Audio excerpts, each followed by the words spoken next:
All right, good afternoon, everybody. This is the work session for the Salisbury City Council, August 5th, 2019. And we have Council President Jack Heath on the phone from an undisclosed location in the northeast of the United States of America.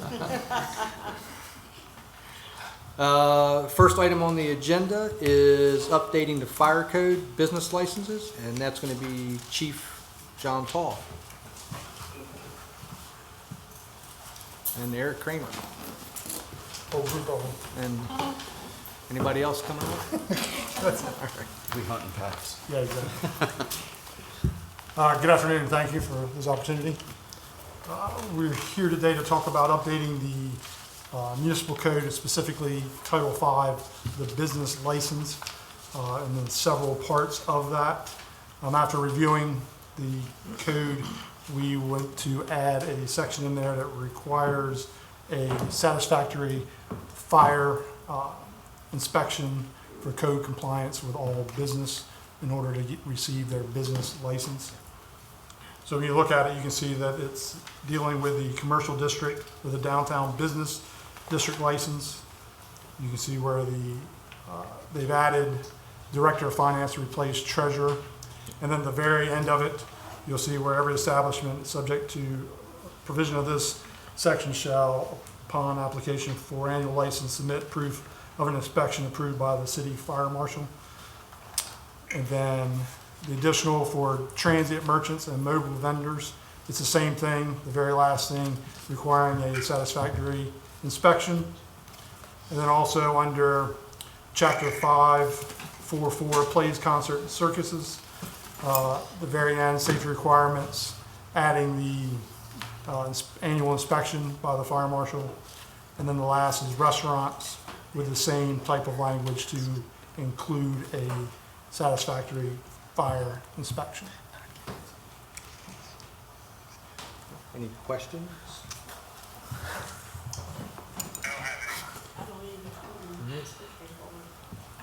And good to see we're taking care of that treasurer line that's still scattered throughout the code. All right, we have consensus? Yes. All right, thank you. Thank you. We'll put it on the next legislative meeting. Thank you very much. Have a good afternoon. All right, next up is Amanda Pollock, and this is a budget amendment from Audi Streetlights fee. Good afternoon. Good afternoon. How are you all doing? Good to see you again. Good Good. to be here. Thank you. I have with me Ted Donalds from Pentex Ventures. So we're here to talk about a potential fee in lieu of instead of installing lights at the Aldi. So Pentex was required, and the approved construction drawings showed installing street lights along Dagsboro Road. The city did take ownership. Part of Dagsboro Road is within the city limits after the annexation of Aldi. Those street lights have not been installed, and Pentex has looked at the situation and is offering to pay in fee in lieu of installing the street lights for a number of reasons, including that there is adequate lighting already on Dagsboro Road. So they are offering $35,000 to the city. It was 5 street lights. So I've spoken to our field operations department, and that certainly would be an adequate amount to furnish and install 5 street lights. So if this goes through, I noted in my cover memo, this is not what we want to be the norm with street lights. We prefer that developers do install street lights along the length of their property. This is a bit of a unique situation where they're on a corner of a state road and the street was already lit when it was a county road, so there is adequate lighting there. So in this instance, we support it and would then look to use the money in areas in the city that don't have streetlights and try to put it to use in other places instead of a place where we would just be adding more light to an already lit area. So is there anything you'd like to add? No, I think Amanda covered it very well, and truth be known, it was a requirement. We missed it in the drawings.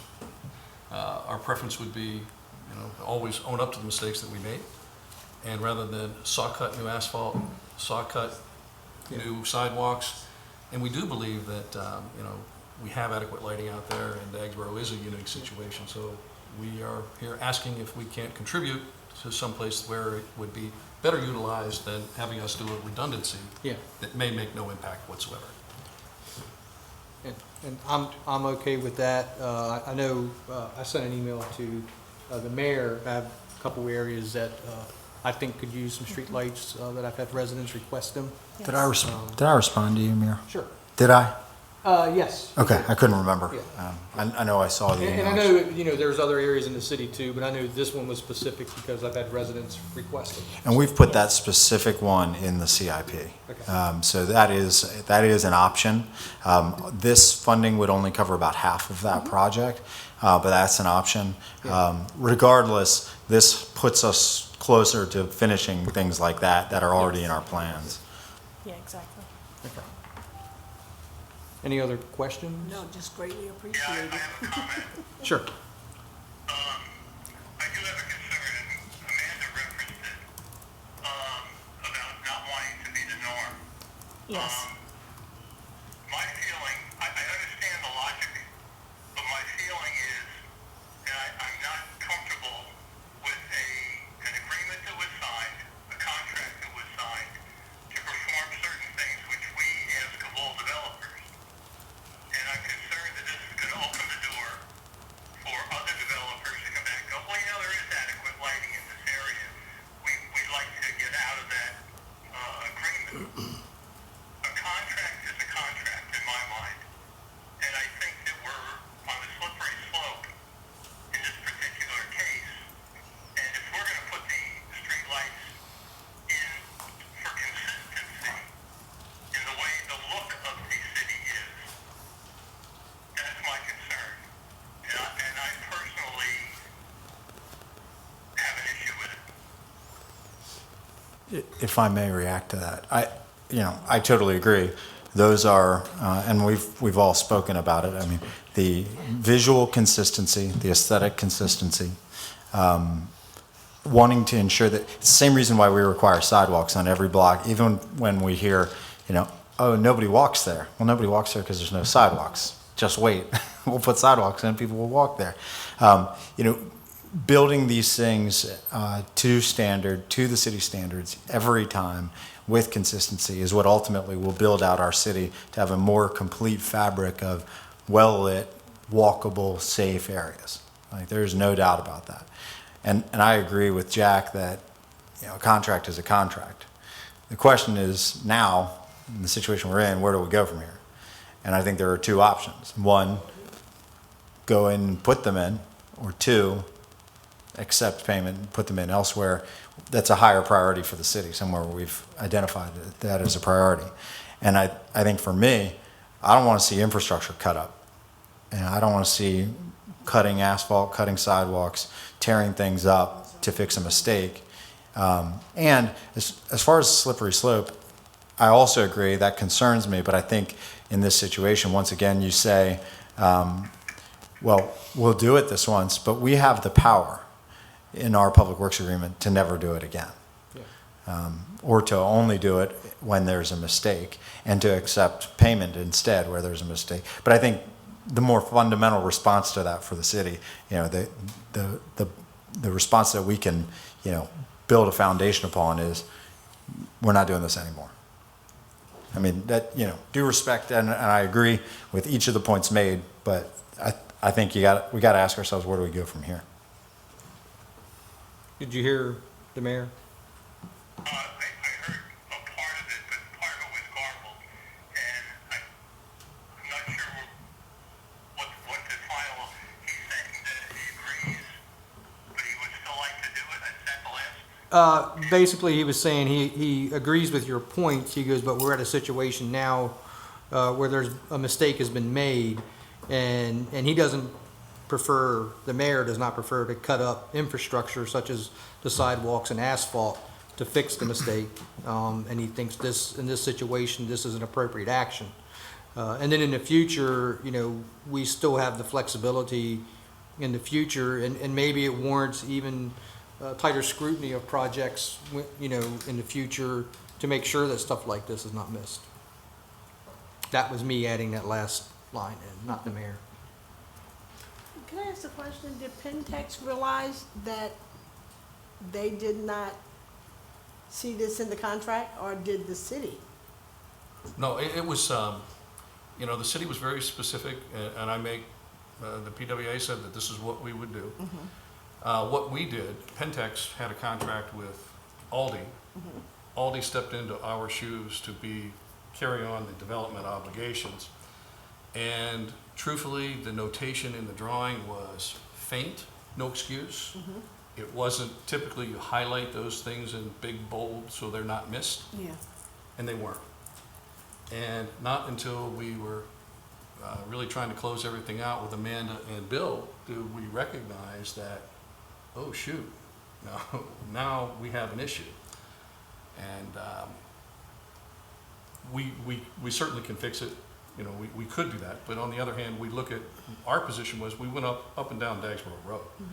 And there's really not a lot of aesthetics at that end of the township or the community, because basically you're leaving and there's some nice trees and shrubs and those kind of things, and we have 5 light poles out there already. So our thinking was that if the city could use the funds in a place that maybe needed more light, then all we're going to do is add additional light to something that already exceeds standards for really no purpose in our mind.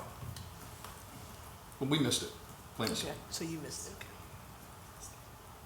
Any other questions or comments? I just appreciate them wanting to give the money. Everyone okay with moving forward? I do. Jack? Well, for the benefit of the council people that aren't there, I'll agree to move it forward, but I still have an issue with it, and I have to think about it some more. I Okay. agree. Well, I agree with Okay. that too. Thank you. All right, so we'll move Thank this to the next meeting. Okay. Thank you all. All right, thank you. Amending. Thank you. Trying to figure out how we can do it. Next up is Member Stan. How are you doing? Thank you. Got a budget amendment for the acceptance of FY20 Maryland Criminal Intelligence Network grant that's been awarded to Salisbury Police Department.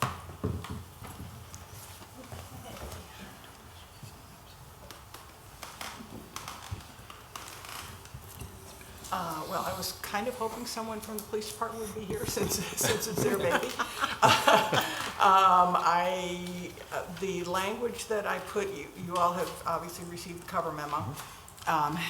The MCIN, the FY20 MCIN grant was included in Schedule C, but some kind of a miscommunication happened along the way, and it was only included in there for 50,000, and we got substantially more than that. So we'll have to go through the standard procedure of doing a budget ordinance through 2 readings to get the funds formally accepted.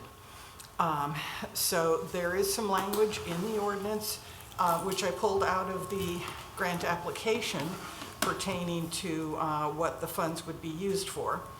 And it does say, whereas all funds shall be used to help reduce existing gaps in services and foster collaboration and cooperation among partner agencies and stakeholders.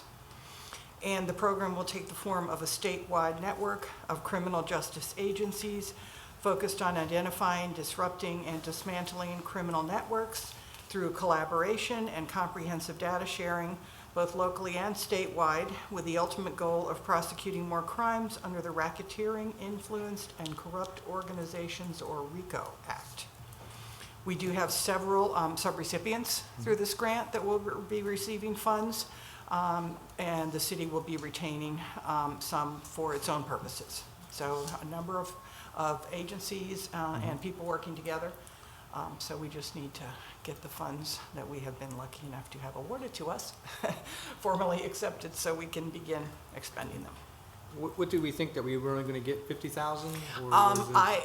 That was what was in Schedule C, and no correction was ever made when we sent it back for feedback, so we're not sure whether it was a typo or some kind of miscommunication, but somehow we ended up with I think it was just a typo, substantially less. 'cause, Okay. Yeah, Dave was expecting Yeah, a okay. larger sum. Just luckily we got. Any questions or comments? Yeah. Jack? No, All right, everybody good moving this forward? Yes. We have consensus? Okay, Thank you very much. thank you. Have anything else for the good of the order? Julia got a haircut. Oh, yes. Thanks for noticing. It was the same as it was last week, So sweet. but it looks good. Thanks. Yeah. But we all know that's not true. And he's got gray, too. Come on now. That's why I keep it short so you can't see the gray. Well, we're just about out of order, so this meeting's adjourned.